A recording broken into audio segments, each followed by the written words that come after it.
सच्चिदानंद सद्गुरु साईनाथ महाराज की जय। மேலோட்டமான தூய்மை பயனளிப்பதில்லை. செல்லா காசாக வீணாய் விலை போகும். உள்ளத்தின் சுத்தம், தூய மனம் புத்தி, அது எப்போதும் இனிமையான நறுமணம் உடையது. உடல் உறுப்புகளில் ஆர்வமின்மை வாசமுள்ளதால் மற்ற விஷயங்களில் சிக்கிக்கொள்ளாது. சத்குருவின் பாதங்களில் நம்பிக்கையை உறுதியாக பதிய வைக்கவும். அவர் உங்களை அறியாதவனாக இருக்க விடமாட்டார். श्री सच्चिदानंद सद्गुरु साईनाथ महाराज की जय। நல்ல நேரத்தின் முக்கியத்துவம். தர்மத்தின் மேன்மையை விழிப்புணர்வை வைக்க வேண்டும். பெற்றோர் மீது தூய அன்பு செலுத்துங்கள். அவர்களை தேவர்களைப் போல மதிக்க வேண்டும்.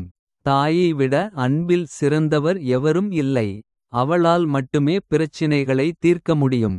தாசன் கூறுகிறான், தாயின் கருணையை மறவாமல் இருக்க வேண்டும். இதன் வழியே வாழ்க்கை பெருங்கடலை கடப்பாய். श्री सच्चिदानंद सद्गुरु साईनाथ महाराज की जय। சோகமாக இருப்பதில் என்ன பயன்? உடலுக்கு தீங்கு விளைகிறது தினமும். உரையாடலில் மரியாதை கிட்டவில்லை. வீணாக கோப அலை எழுந்தது.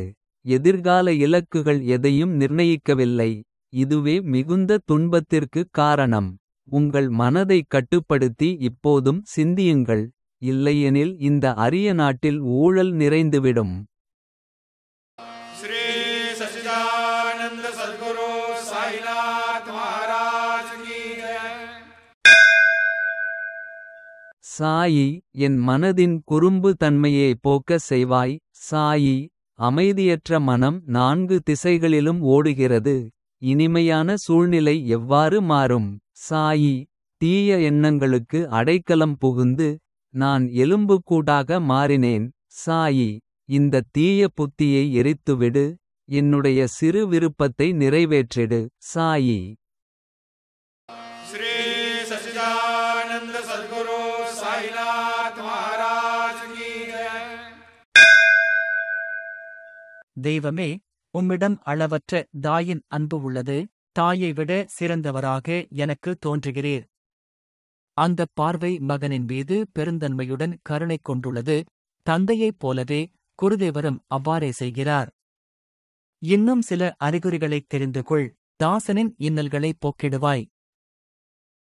श्री सच्चिदानंद सद्गुरु साईनाथ महाराज की जय। ஏன் சோகமாக இருக்கிறாய்? கவலையை பெருக்கிக் கொள்ளாதே. உன் மனதை அகமகிழ்ந்திடச் செய்.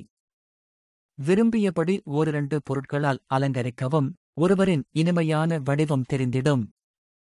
மகான்களின் சகவாசம் மனதிற்கு ஒரு அலங்காரம். உண்மையான வடிவத்தின் பலனை நீங்கள் பெற வேண்டும். தாசன் கூறுகிறான், ஏன் பாவங்களை வெளிப்படுத்த வேண்டும்?